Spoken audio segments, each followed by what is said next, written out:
صلو علی الحبیب صلی اللہ تعالی علی محمد صلی اللہ علیہ وسلم صلاۃ و سلاما علیک یا رسول اللہ وعلی آلک و اصحابک یا نور اللہ۔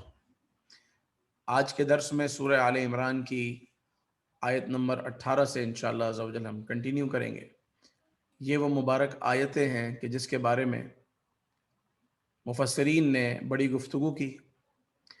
اور خاص یہ وہ آیت ہے کہ اگر اس آیت کو حرز جاں بنا لیا جائے تو یہ آیت جنت میں جانے کا راستہ ہے۔ ایسی مبارک آیت ہے۔ اللہ تبارک و تعالی سورہ آل عمران کی آیت نمبر 18 میں ارشاد فرماتا ہے، شہد اللہ انہ لا الہ الا هو والملائکۃ واولو العلم قائما بالقسط لا الہ الا هو العزیز الحکیم۔ اللہ تبارک و تعالی گواہی دیتا ہے کہ اس کے سوا کوئی معبود نہیں۔ اللہ تعالی گواہی دیتا ہے کہ اس کے سوا کوئی الہ نہیں، کوئی خدا نہیں۔ والملائکۃ، اور فرشتے بھی اس بات کی گواہی دیتے ہیں۔ وَأُولُو الْعِلْمِ، اور اہل علم، علم والے جن کو اللہ تعالیٰ نے علم سے نوازا ہے، وہ بھی اس بات کی گواہی دیتے ہیں۔ اور کون سے اہل علم؟ قائمًا بالقسط، جو صراط مستقیم پر قائم ہے۔ وہ اہل علم اس بات کی گواہی دیتے ہیں کہ اللہ کے سوا کوئی معبود نہیں ہے۔ لا الہ الا هو العزیز الحکیم، کوئی خدا نہیں ہے سوائے اس کے وہی عزت والا ہے، وہی حکیم اور حکمت والا ہے۔ اگر اس آیت کے شان نزول پر بات کریں،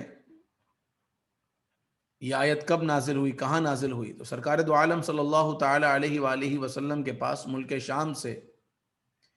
اہل کتاب کے علماء آئے۔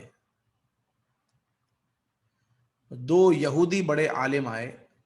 اور جب وہ مدینہ منورہ میں پہنچے تو شہر مدینہ کو دیکھ کر انہیں اندازہ ہو گیا کہ یہ تو وہی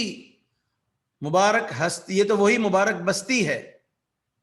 جہاں نبی آخر الزماں صلی اللہ علیہ وسلم نے تشریف لانا ہے۔ یعنی یہ شہر بتا رہا ہے کہ یہاں آخری نبی موجود ہیں۔ جب آپ علیہ الصلوۃ والسلام کے اور قریب ہوتے ہیں، صحبت مصطفیٰ اور قرب مصطفیٰ صلی اللہ علیہ وسلم میں آتے ہیں، تو اور یقین ہو جاتا ہے آثار دیکھ کر، ارے یہ تو وہی اوصاف ہیں، یہ وہی نشانیاں ہیں جو ہم نے اپنی کتاب میں پڑھی ہیں، کہ یہ مقام، یہ جگہ انہی کی ہے جن کے لیے ساری کائنات بنائی اور سجائی گئی ہے، اور وہ میرے آقا صلی اللہ تعالی علیہ وآلہ وسلم۔ یہاں تک کہ وہ دو یہودی عالم نبی پاک علیہ الصلوۃ والسلام کے پاس پہنچتے ہیں اور حضور اکرم صلی اللہ علیہ وسلم کو دیکھ کر کہتے ہیں کہ کیا آپ ہی محمد ہیں؟ آپ علیہ الصلوۃ والسلام نے کہا ہاں میں محمد ہوں۔ پھر انہوں نے پوچھا کہ آپ احمد ہیں؟ آپ علیہ الصلوۃ والسلام نے کہا ہاں میں احمد ہوں۔ کہا اگر آپ ہمارے ایک سوال کا جواب دے دیں تو ہم ابھی ایمان لے آتے ہیں اور آپ پر کلمہ پڑھ کر مسلمان ہو جاتے ہیں۔ سرکار دو عالم صلی اللہ علیہ وسلم نے ارشاد فرمایا کہ پوچھو کیا پوچھنا چاہتے ہو۔ ان دونوں نے عرض کی کہ یہ بتائیے کہ آپ کی کتاب میں یا کتاب میں جو آسمانی کتاب ہے اس کے اندر سب سے بڑی گواہی کیا ہے؟ چنانچہ اللہ تبارک و تعالی نے قرآن پاک کی یہ آیت اسی لمحے نازل فرمائی کہ شہد اللہ انہ لا الہ الا ہو، اللہ تعالی گواہی دیتا ہے کہ اس کے سوا کوئی خدا نہیں۔ یعنی یہ بات کہ اللہ تعالیٰ کے سوا کوئی خدا نہیں ہے، کوئی معبود نہیں ہے، اس بات کی گواہی خود رب کریم عز و جل نے بیان کی ہے۔ یہ کائنات کی ہر کتاب کی، آسمانی کتابوں کی، قرآن کی سب سے بڑی گواہی ہے کہ یہ خود رب ذوالجلال عز و جل نے دی ہے۔ اور یہ وہ گواہی ہے کہ جو اللہ تبارک و تعالیٰ کے ساتھ ساتھ فرشتوں نے دی، اور یہ وہ گواہی ہے جو اہل علم بھی اس کی گواہی دیتے ہیں کہ اللہ کے سوا کوئی خدا نہیں۔ اور ہر عقل مند آدمی یہ جانتا ہے، یہ مانتا ہے کہ اللہ تعالیٰ کے علاوہ کوئی خدا نہیں، ایک ہی خدا ہے۔ تو ایک خدا ہونے کی گواہی یہ اللہ تبارک و تعالیٰ نے ارشاد فرمائی، اور نبی پاک صلی اللہ تعالیٰ علیہ وآلہ وسلم نے ارشاد فرمایا کہ اس ذات کی قسم جس کے قبضے قدرت میں میری جان ہے، کوئی یہودی، کوئی نصرانی اس وقت تک داخل جنت نہیں ہو سکتا جب تک کہ وہ مجھ پر کلمہ پڑھ کر مسلمان نہ ہو، جب تک کہ وہ اس دین کی پیروی نہ کرے جو دین میں لے کر آیا ہوں۔ اللہ تعالیٰ کی وحدانیت کے ساتھ ساتھ نبی پاک علیہ الصلوۃ والسلام کی رسالت کو بھی بیان کرے۔ اور صحابہ کرام علیہم الرضوان کا یہ طریقہ تھا کہ جب وہ یہ آیت پڑھتے شہید اللہ انہ لا الہ الا ہو، اللہ تعالیٰ گواہی دیتا ہے کہ اس کے سوا کوئی خدا نہیں، تو وہ کہتے ہیں وَأَنَا مِنَ الشَّاهِدِينَ، اور ہم بھی گواہی دیتے ہیں۔ پروردگار عز و جل اس بات کو بیان کرتا ہے اور ہم بھی اس بات کے گواہ ہیں، ہم بھی اس بات کی گواہی دیتے ہیں۔ تو ایک تو یہ کہ اس آیت میں اللہ تبارک و تعالیٰ نے اہل علم کا کتنا زبردست رتبہ بیان کیا کہ جہاں اپنا اور ملائکہ کا ذکر کیا وہاں اہل علم حضرات کا ذکر کیا، کہ اللہ تعالیٰ گواہی دیتا ہے، فرشتے گواہی دیتے ہیں، اور علماء جو صراط مستقیم پر ہیں وہ گواہی دیتے ہیں۔ تو ان کا اتنا بڑا مقام اور مرتبہ ہے، مگر علماء یہاں وہ علماء مراد ہیں کہ جن کی صحبت سے ہمیں ہمارے دلوں میں خوف خدا اور عشق مصطفیٰ صلی اللہ علیہ وسلم بڑھے۔ اور اگر کوئی اگر شخص ایسا ہے کہ جس کی صحبت سے خوف خدا کم ہوتا ہو یا عشق مصطفیٰ کم ہوتا ہو، تو وہ عالم نہیں بلکہ وہ تو ظالم ہے۔ عالم تو وہ ہے کہ جس کی صحبت سے، جس کے قریب رہنے سے خوف خدا بڑھے، عشق مصطفیٰ صلی اللہ علیہ وآلہ وسلم بڑھے، وہ اولو العلم قائما بالقسط، یہ وہ لوگ ہیں۔ حضرت غالب قطان رحمۃ اللہ تعالی علیہ نے تجارت کے لیے سفر کیا، کوفہ پہنچے، اور وہاں ابو محمد حضرت اعمش رضی اللہ تعالیٰ عنہ سے ملاقات ہوئی، اور رات کے وقت ان کے یہاں جانے کا موقع ملا تو تہجد کی نماز میں یہ آیت پڑھ رہے تھے، انہ لا الہ الا هو والملائکۃ واولو العلم قائما بالقسط، بار بار اس آیت کی تکرار کر رہے تھے، اور پھر یہ بھی کہہ رہے تھے کہ وَأَنَا مِنَ الشَّاهِدِينَ، وَأَنَا مِنَ الشَّاهِدِينَ، اللہ تعالیٰ تو گواہی دیتا ہے کہ اس کے سوا کوئی خدا نہیں ہے، کوئی معبود نہیں ہے، اور ہم بھی اس بات کی گواہی دیتے ہیں۔ اور پھر انہوں نے دوران نماز یا نماز کے بعد یہ اللہ کی بارگاہ میں عرض کی، الہ العالمین، کہ میں جو گواہی تو نے قرآن پاک میں بیان کی ہے اسی کا میں قائل ہوں، اور میں اس کو تیری طرف امانت رکھتا ہوں۔ تو یہ گفتگو، اس میں سے کچھ گفتگو حضرت غالب بن قطان رحمۃ اللہ تعالی علیہ نے سنی، تو عرض گزار ہوئے کہ حضرت کیا خاص بات ہے کہ آپ اس آیت کی تکرار کر رہے ہیں، بار بار یہ آیت پڑھ رہے ہیں، سورہ آل عمران کی آیت نمبر 18۔ کہا تمہیں نہیں پتا کہ اس آیت کی کیا فضیلت ہے؟ کہا مجھے نہیں پتا، میں تو آپ کی صحبت میں 1 مہینے سے آنا جانا کرتا ہوں، لیکن میں نے آپ سے اس کے متعلق کوئی حدیث نہیں سنی۔ تو آپ نے یوں ہی فرما دیا کہ میں 1 سال تک حدیث بیان نہیں کروں گا، اس حوالے سے اس موضوع کی حدیث میں تمہیں 1 سال تک بیان نہیں کروں گا۔ اب قسم کھا لی، مگر ان میں علم دین سیکھنے کا کیسا شوق تھا کہ انہوں نے 1 سال انتظار کیا، اور جب سال پورا ہوا تو پھر حضرت کی بارگاہ میں آئے اور کہا کہ اب تو سال پورا ہو گیا، وہ بات تو بتائیے جو بات کیا تھی۔ چنانچہ آپ نے کہا کہ میں نے یہ حدیث ابو وائل سے سنی ہے، اور وہ عبداللہ بن مسعود رضی اللہ تعالیٰ عنہ سے روایت کرتے ہیں کہ نبی پاک صلی اللہ تعالی علیہ وآلہ وسلم نے ارشاد فرمایا، کیا خوبصورت ارشاد فرمایا میرے آقا صلی اللہ تعالی علیہ وآلہ وسلم نے اس آیت کے متعلق کیا ارشاد فرمایا کہ آپ علیہ الصلوۃ والسلام نے جب یہ آیت پڑھی تو فرمایا وَأَنَا أَشْهَدُ بِمَا شَهِدَ اللَّهُ بِهِ، میں بھی اس بات کی گواہی دیتا ہوں جس کی اللہ تبارک و تعالی نے گواہی دی، اور میں اس گواہی کو اللہ کی بارگاہ میں امانت دیتا ہوں، امانت رکھواتا ہوں، ودیعت رکھواتا ہوں۔ وہی علی عند اللہ ودیعۃ، کہ یہ میرا کہنا، یہ میری بات میں اللہ تعالیٰ کے سپرد کرتا ہوں۔ یعنی مولا، جو تو نے اپنے بارے میں ارشاد فرمایا ہے کہ تیرے سوا کوئی خدا نہیں ہے، تیرے سوا کوئی معبود نہیں ہے، میں اس کا اقرار بھی کرتا ہوں، اور میں اپنے ایمان پر تجھے گواہ بناتا ہوں، اور تیری بارگاہ میں اپنا ایمان پیش کرتا ہوں، اس گواہی کو تیری بارگاہ میں پیش کرتا ہوں، اور اللہ تبارک و تعالی پر بھروسہ کرتا ہوں۔ اس کی فضیلت یہ ہے کہ میرے آقا صلی اللہ تعالی علیہ وآلہ وسلم نے ارشاد فرمایا کہ قیامت کے دن وہ شخص آئے گا جس نے اس طرح کہا ہوگا، وہ قیامت کے دن آئے گا اور پروردگار عز و جل وہ اس کی امانت کس طرح لوٹائے گا، اس کی وہ امانت کا کیا صلہ عطا فرمائے گا، کہ اللہ تبارک و تعالی ارشاد فرمائے گا کہ یہ میرا بندہ ہے، اسے جنت میں داخل کر دو، یہ میرا وہ بندہ ہے جس کو جنت میں داخل کر دو۔ سبحان اللہ، یہ اللہ تبارک و تعالی سے محبت کا ایک اظہار، اور پروردگار عز و جل سے ایک اللہ تبارک و تعالی کی وحدانیت کا اقرار پروردگار کو ایسا پسند آیا کہ اللہ تعالی ارشاد فرمائے گا قیامت کے دن، عبدی عہد الیہ، میرے بندے کا حق میرے پاس ہے، میرے بندے نے میرے پاس ایک امانت رکھوائی ہے، وَأَنَا أَحَقُّ، اور میں سب سے بہتر طریقے سے امانتوں کو واپس کرتا ہوں، ادخلوا عبدی الجنت، میرے اس بندے کو جنت میں داخل کر دو۔ سبحان اللہ۔ تو اگر اللہ تبارک و تعالیٰ کی وحدانیت کے اقرار کر کے، جیسا کہ آپ علیہ الصلوۃ والسلام نے ایک اور جگہ ارشاد فرمایا، قل لا الہ الا اللہ ثم استقم، لا الہ الا اللہ کہو اور پھر اس پر قائم ہو جاؤ، تو اللہ تعالیٰ کی وحدانیت کا اقرار یہ میرے رب عز و جل کو بڑا پسند ہے، تو بندہ لا الہ الا اللہ، لا الہ الا اللہ، لا الہ الا اللہ کا ورد کرتا رہے۔ اور اس آیت کو بھی یاد کر لیں جو آج آیت بیان ہوئی ہے، شہید اللہ انہ لا الہ الا هو والملائکۃ واولو العلم قائما بالقسط، اللہ گواہی دیتا ہے کہ اس کے سوا کوئی خدا نہیں ہے، اور ملائکہ اور اہل علم جو صراط مستقیم پر قائم ہے وہ گواہی دیتے ہیں کہ اللہ تعالیٰ کے سوا کوئی خدا نہیں، وہی عزت والا اور وہی حکمت والا ہے۔ آگے ارشاد ہوتا ہے،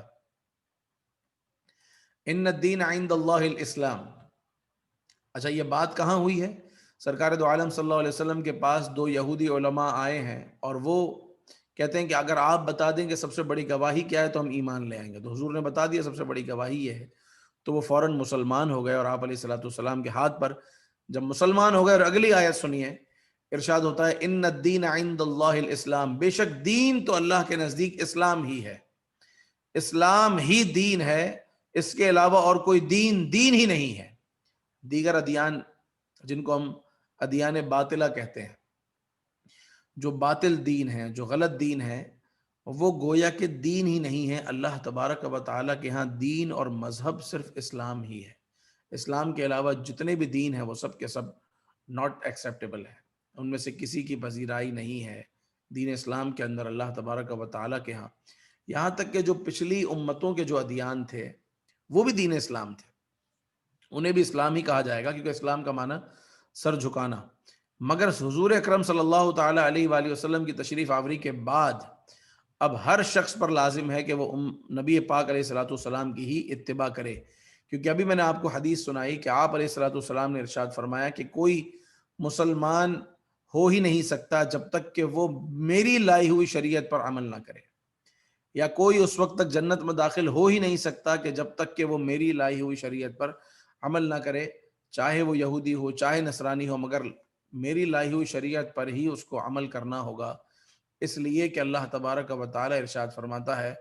قل، اے محبوب صلی اللہ علیہ وسلم آپ فرما دیجئے، یا ایہا الناس، اے لوگو، انی رسول اللہ الیکم جمیعا، میں تم سب کے سب کی طرف اللہ کا رسول بن کر آیا ہوں۔ دیگر جو انبیاء آئے وہ ایک ایک قوم کی طرف آئے، مگر میرے آقا صلی اللہ تعالی علیہ وآلہ وسلم کی جب بات ہو رہی ہے تو اللہ تعالیٰ ارشاد فرماتا ہے، قل یا ایہا الناس انی رسول اللہ الیکم جمیعا، اے محبوب صلی اللہ علیہ وسلم آپ ان سے کہہ دیجئے کہ اللہ تعالیٰ نے آپ کو تمام لوگوں کی طرف، تمام خلقتوں کی طرف، تمام انسانیت کی طرف، جتنے آ چکے اور جتنے آئیں گے حضور کے زمانے سے لے کر قیامت تک، وہ سب کے سب حضور اکرم صلی اللہ تعالی علیہ وآلہ وسلم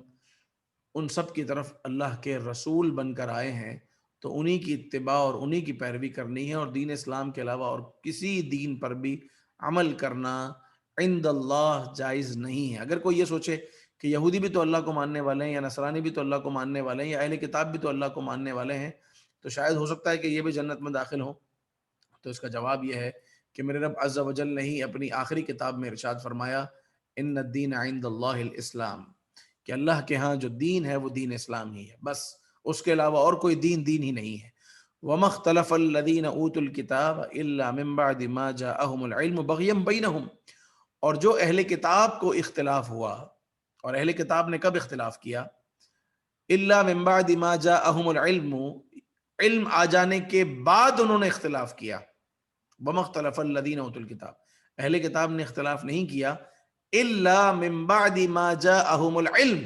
مگر یہ کہ جب ان کے پاس علم آیا تو انہوں نے اختلاف کیا. اور اختلاف کی وجہ کیا بنی؟ بغیم بینہم، ان کے درمیان حسد کی وجہ سے، مسلمانوں سے اور نبی پاک علیہ الصلوۃ والسلام سے حسد کرنے کی وجہ سے، اور دنیاوی لالچ کی وجہ سے وہ اختلاف ان میں ہوا. کس بات میں اختلاف ہوا؟ کہ حضور اکرم صلی اللہ تعالی علیہ وآلہ وسلم کو نبی ماننے سے انہوں نے انکار کر دیا، حالانکہ قرآن کہتا ہے الذین آتیناہم الکتاب یعرفونہ کما یعرفون ابناءہم،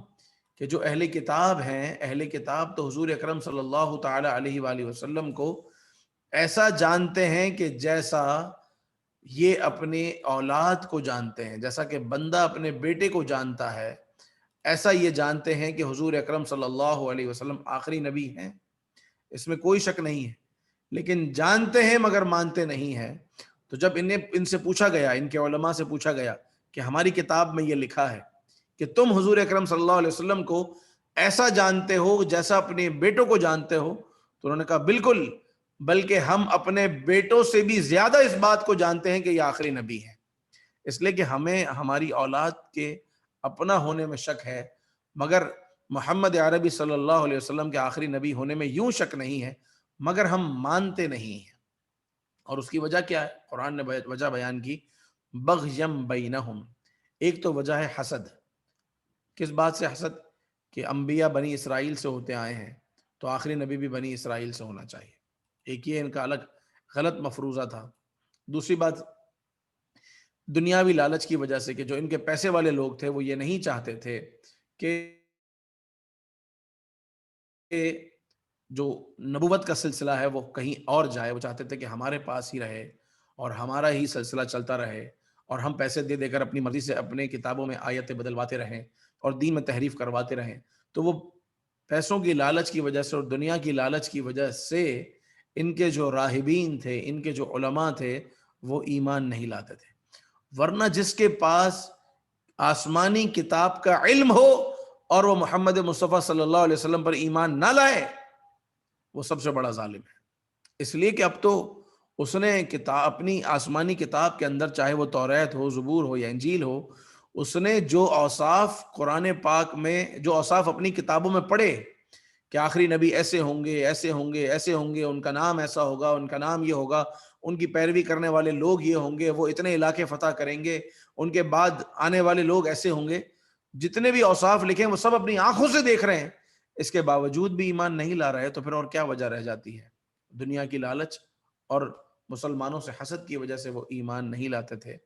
تو اللہ نے ان کے بارے میں ارشاد فرمایا وَمَن يَكْفُرْ بِآيَاتِ اللَّهِ، تو جو اللہ کی آیتوں کا انکار کرتے ہیں، فَإِنَّ اللَّهَ سَرِيعُ الْحِسَابِ، تو بے شک اللہ تعالیٰ جلد حساب لینے والا ہے. تو اگر وہ کہتا ہے کہ میں توریت یا انجیل کو مانتا ہوں یا بائبل کو مانتا ہوں، تو وہ در حقیقت اللہ کی آیتوں کا انکار کر رہا ہے. کون سی آیتیں؟ جو حضور اکرم صلی اللہ علیہ وسلم لے کر آئے ہیں. توریت اور انجیل پر ہمارا بھی ایمان ہے، ہم مانتے ہیں، بلکہ ہم تو سورہ بقرہ کی ابتدا میں کیا کہتے ہیں؟ وَالَّذِينَ يُؤْمِنُونَ بِمَا أُنزِلَ إِلَيْكَ وَمَا أُنزِلَ مِن قَبْلِكَ، ہم اس پر ایمان لائے ہیں، یعنی اہل ایمان اس پر ایمان لائے جو حضور اکرم صلی اللہ علیہ وسلم پر نازل ہوا، اور جو حضور سے پہلے نازل ہوا، ان سب پر ہمارا ایمان ہے. ایمان سب پر ہے، مگر اتباع کریں گے ہم نبی پاک علیہ الصلوۃ والسلام کی. تو اسی طریقے سے ان پر بھی یہ لازم تھا کہ وہ ایمان سب کتابوں پر رکھیں اور اتباع محمد مصطفیٰ صلی اللہ علیہ وآلہ وسلم کی کریں. بلکہ اگر ان کے نبی بھی موجود ہوتے تو وہ بھی یہی کرتے، کیونکہ تمام انبیاء نے یہ عہد لیا تھا کہ اگر ہم اپنی زندگی میں نبی آخر الزماں صلی اللہ علیہ وسلم کو پائیں گے تو ہم اپنی دین اور اپنی شریعت کو چھوڑ کر نبی پاک صلی اللہ تعالی علیہ وآلہ وسلم، محمد مصطفیٰ صلی اللہ علیہ وسلم کی اتباع کریں گے اور ان کے دین کی مدد کریں گے. وہی دین ہمارا دین ہوگا. اس بات کے لیے تو تمام نبیوں نے اقرار کیا تھا. وَإِذْ أَخَذْنَا مِيثَاقَ النَّبِيِّينَ لَمَا آتَيْتُكُم مِّن كِتَابٍ وَحِكْمَةٍ ثُمَّ جَاءَكُمْ رَسُولٌ مُصَدِّقٌ لِّمَا مَعَكُمْ لَتُؤْمِنُنَّ بِهِ وَلَتَنصُرُنَّهُ قال اقررتم واخذتم على ذلكم اصری، تو یہ تو اقرار کہاں ہو چکا ہے، عالم ارواح میں یہ اقرار ہو چکا تھا. تو جب ان کے نبی، جب وہ تمام کے تمام نبی وہ ہیں جن پر ہمارا بھی ایمان ہے، ہم کسی بھی نبی پر ایمان لانے میں فرق نہیں کرتے، کیونکہ ہمارے قرآن نے ہماری کتاب نے ہمیں یہی تعلیم دی ہے کہ ہم ایمان لانے میں کسی نبی پر فرق نہیں کرتے.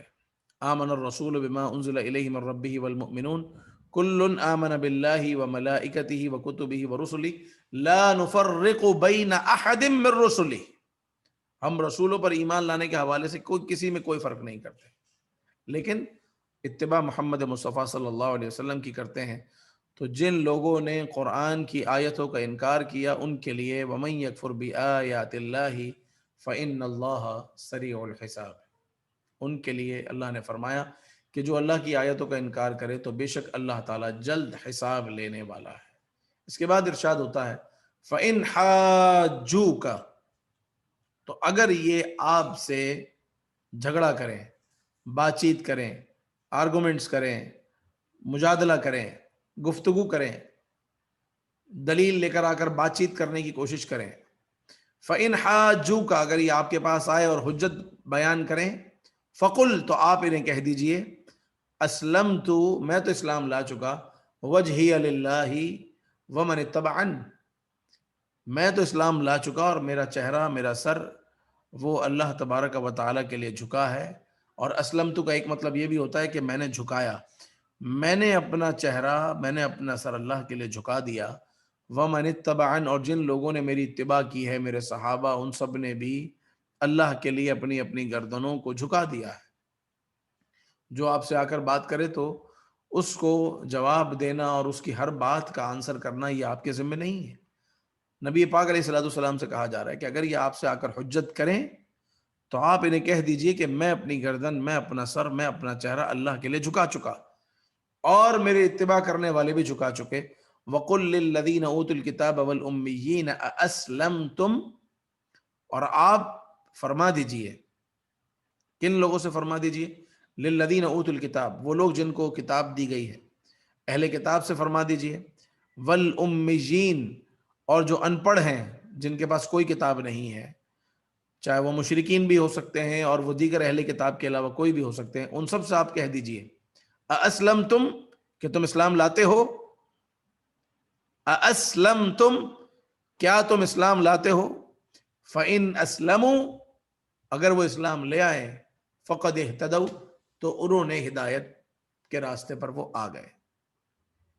فَإِنْ أَسْلَمُوا فَقَدْ اهْتَدَوْا، اگر وہ اسلام لے آتے ہیں تو وہ ہدایت کے راستے پر آ گئے. وَإِنْ تَوَلَّوْا، اور اگر وہ منہ پھیرتے ہیں، فَإِنَّمَا عَلَيْكَ الْبَلَاغُ، تو آپ کی ذمہ داری تو تھا صرف پہنچانا، منوانا آپ کی ذمہ داری نہیں تھا، صرف پہنچانا آپ کی ذمہ داری ہے. وَاللَّهُ بَصِيرٌ بِالْعِبَادِ، اور اللہ تعالیٰ اپنے بندوں کو دیکھ رہا ہے. تو اہل کتاب سے یا ان پڑھ جو لوگ ہیں یا مشرکین ہیں جن کے پاس کتاب نہیں ہے، ان سب سے آپ صرف کہہ دیجئے کہ یہ اسلام ہے، یہ دین ہے، اسلام لاتے ہو؟ اگر لاتے ہو تو ٹھیک ہے، اگر اسلام لاؤ گے تو یہی ہدایت پر آ گئے، ہدایت کے راستے پر آ گئے، اب تم آگے چلنا شروع ہو رہے. اور اگر نہیں مانتے، منہ پھیرتے ہو، فَإِنَّمَا عَلَيْكَ الْبَلَاغُ، آپ کی ذمہ داری تو پہنچانا تھا. وَاللَّهُ بَصِيرٌ بِالْعِبَادِ، اور اللہ تعالیٰ دیکھنے والا ہے اپنے بندوں کو. تو یہ وہ آیات ہیں جن میں اللہ تبارک و تعالیٰ نے اسلام کی، دین اسلام کی حقانیت کو بہت ہی زیادہ واضح الفاظ میں بیان کیا کہ کہیں کوئی کسی طرح کا شک و شبہ نہ رہے کہ شاید یہ بھی ٹھیک ہو سکتا ہے، یہ بھی صحیح ہے، وہ بھی ٹھیک ہے، یہ بھی چلے گا، وہ بھی ہو جائے گا. نہیں، نبی پاک علیہ الصلوۃ والسلام کے تشریف لانے کے بعد اب کوئی دین سابق جو بھلے آسمانی دین ہے، یعنی اللہ تبارک و تعالیٰ کی طرف سے بھیجا گیا ہے، وہ بھی اب قابل قبول نہیں ہے، کیونکہ ناسخ آ چکا. تو جب ناسخ آتا ہے تو پچھلا منسوخ ہو جاتا ہے. جب پچھلے ادیان جو کہ اللہ تعالیٰ کی طرف سے تھے ان کا یہ حال ہے، تو جو اس کے علاوہ دیگر دین ہیں ان کا کیا حال ہوگا. اس لیے بہت واضح الفاظ میں کہہ دیا گیا ان الدین عند اللہ الاسلام. اور ایک جگہ ارشاد فرمایا یا ایھا الذین آمنوا ادخلوا فی السلم کافہ، اے ایمان والو اسلام میں پورے داخل ہو جاؤ، پورے مسلمان ہو جاؤ، آدھے پونے نہ ہو. اپنی تھاٹس کو کبھی کہیں جا رہی ہیں کبھی کہیں جا رہی ہیں، یہ بھی ہو سکتا ہے، اچھا یہ بھی ہو سکتا ہے، اچھا یہ بھی ٹھیک ہے، ایک راستے پر آ جاؤ اور بس اسی پر رہو، ایک اللہ کی عبادت کرو، کسی غیر کی طرف متوجہ نہ ہو عبادت کے لیے، ایک رسول صلی اللہ تعالی علیہ وآلہ وسلم کی اتباع کرو اور کسی کی طرف متوجہ نہ ہو، یہی راستہ ہدایت کا ہے، کیونکہ اللہ تعالیٰ ارشاد فرماتا ہے قل ان کنتم تحبون اللہ فاتبعونی یحببکم اللہ، آپ کہہ دیجئے کہ اگر تم اللہ سے محبت کرتے ہو تو میری اتباع کرو، اللہ تم سے محبت فرمائے گا۔ تو یہی راستہ ہے، یہی ہدایت کا راستہ ہے، یہی جنت کا راستہ ہے۔ اور سورہ آل عمران کی آیت نمبر 18، اللہ کرے کہ یہ آیت ہم سب کو حفظ ہو، ہم اپنی نمازوں میں اس کی تلاوت کریں، اور جب جب تلاوت کریں تو نماز کے بعد اللہ تبارک و تعالیٰ سے ایمان کی سلامتی کی دعا بھی مانگیں، اور اللہ کی بارگاہ میں یوں عرض کریں کہ الہ العالمین، ہم اپنا دین، اپنا مذہب، اپنا ایمان تیری بارگاہ میں تیری ہی حفاظت میں دیتے ہیں، مولا تو ہمارے ایمان کی حفاظت فرما۔ اے اللہ، تو اپنے واحد ہونے کی، تو اپنے خدا ہونے کی، یکتا خدا ہونے کی گواہی دیتا ہے، مولا ہم بھی اس بات کی گواہی دیتے ہیں، اور ہماری گواہی پر تو گواہ رہنا، اور اس گواہی کے صدقے ہمیں جنت عطا کر دینا۔ تو یہ بندہ کہتا رہے عاجزی کے ساتھ اور انکساری کے ساتھ رب کی بارگاہ میں، جتنی عاجزی انکساری کرے گا اللہ تعالیٰ اتنے ہی اس شخص کے درجات کو بلند فرمائے گا، کیونکہ میرے رب عز و جل کے حبیب صلی اللہ تعالی علیہ وآلہ وسلم ارشاد فرماتے ہیں من تواضع للہ رفعہ اللہ، جو اللہ کے لیے عاجزی اختیار کرتا ہے اللہ تعالیٰ اس کے درجات کو بلند کرتا ہے۔ اللہ تعالیٰ عمل کی توفیق عطا کرے اور نور قرآن سے ہم سب کے سینوں کو منور فرمائے، آمین بجاہ النبی الامین صلی اللہ تعالی علیہ وآلہ وسلم۔ الحمدللہ رب العالمین والصلاة والسلام علی سید المرسلین۔ یا اللہ یا رحمان یا رحیم یا کریم یا ربنا، اے اللہ ہم سب کی بے حساب مغفرت فرما دے، اے اللہ ہمارے گناہوں کو معاف فرما، الہی نور قرآن سے ہمارے سینوں کو منور فرما، ہماری غلطیوں کوتاہیوں کو معاف فرما، ہمیں نیک بنا، الہی ہمیں حافظ قرآن بنا، عامل قرآن بنا، ہماری بچوں کو حافظ قرآن بنا، ہمارے بچوں کو قرآن پڑھنے والا بنا، الہ العالمین ہمارے بچوں کو قرآن سمجھنے والا بنا، قرآن سے سچی محبت عطا فرما، قرآن پڑھنے میں لذت نصیب فرما، نور قرآن سے ہمارے سینوں کو منور فرما، دوران تلاوت الہی ہمیں گریہ ازاری کی سعادت نصیب فرما، تہجد میں تلاوت قرآن کی توفیق عطا فرما، قرآن سے ہماری سچی لگن ہو، محبت ہو، ہمارا اوڑھنا بچھونا قرآن ہو، ہماری زندگی قرآن کے مطابق گزرے، ہمیں عاملین قرآن میں شامل فرما الہی، اور اس قرآن کی شفاعت ہمیں قیامت کے دن قرآن کی اور صاحب قرآن کی شفاعت نصیب فرما الہی، اس کی برکت سے ہماری دنیا اور آخرت کی ہر مشکل کو آسان کر کر ہمیں دنیا اور آخرت کی خوب برکتیں اور ترقیاں عطا فرما، آمین بجاہ النبی الامین صلی اللہ تعالی علیہ وآلہ وسلم، وصلی اللہ تعالی علی سیدنا محمد وعلی آلہ وصحبہ اجمعین، والحمد للہ رب العالمین برحمتک یا ارحم الراحمین، لا الہ الا اللہ محمد رسول اللہ صلی اللہ تعالی علیہ وآلہ وسلم۔